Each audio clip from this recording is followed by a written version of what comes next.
Hello there, Scott Montgomery, the Landscape Networker, coming to you from a property here in Chester, New Jersey.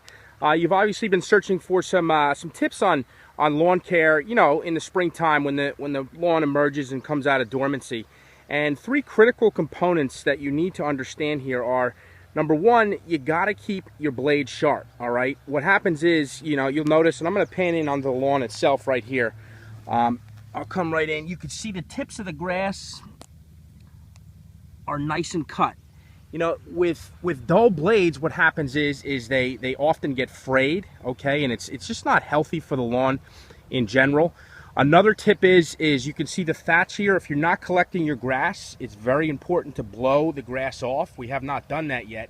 The guys just cut the lawn, but that's another tip. All this thatch that you see here, it's very important that these little clumps that you are literally taking a blower after you're done cutting and blowing it off. All right, I'm a proponent of mulching the grass rather than collecting it for reasons, you know, the grass at this current time, you know, it's going to start producing seedlings. So, you know, if you're collecting all the seedlings, it's not going to give it a chance to reseed itself.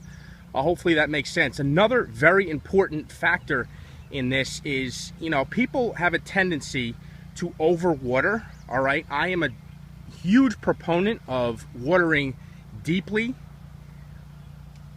What does that mean? Well, that means essentially, instead of watering every day, water the lawn once a week for an extended period of time, so you get a good soaking. What that allows is it allows the grass, the root system, to actually penetrate deeper into the soil, thus creating a healthier lawn. All right, if you're watering every day, the root system, what happens is the roots don't need to travel further into the soil, all right, because they have their nutrients and water right at the surface.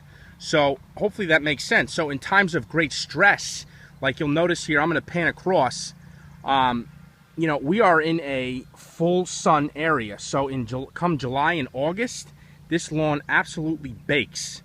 So what happens is if you have a shallow root system, you're going to have a ton of patches. Now, grass is very resilient. It will come back if you treat it right, if you're fertilizing, if you're keeping the pH levels correct. It will come back. But, you know, it's very important.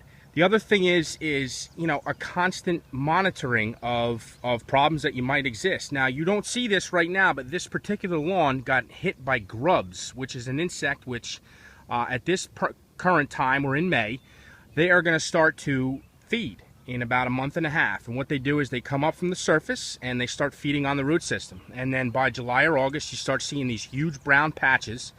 And to identify grubs, essentially you can pull it up like a carpet. So it's a constant monitoring of your lawn. All right, if you're not paying attention before it's too late, you're going to have serious issues. So hopefully these lawn tips you know, help you out a little bit. If you're in New Jersey and you need a contractor, 973-476-4863 is my number. You know, hopefully the sun's going to come out. This was just cut, and in a week or so we're going to put down the weed and feed. With that said, hopefully you got some inspiration and tips out of this, and wherever you're coming from, please subscribe to my channel. Find me on Facebook and Twitter. With that said, I hope you have an awesome day. Take care.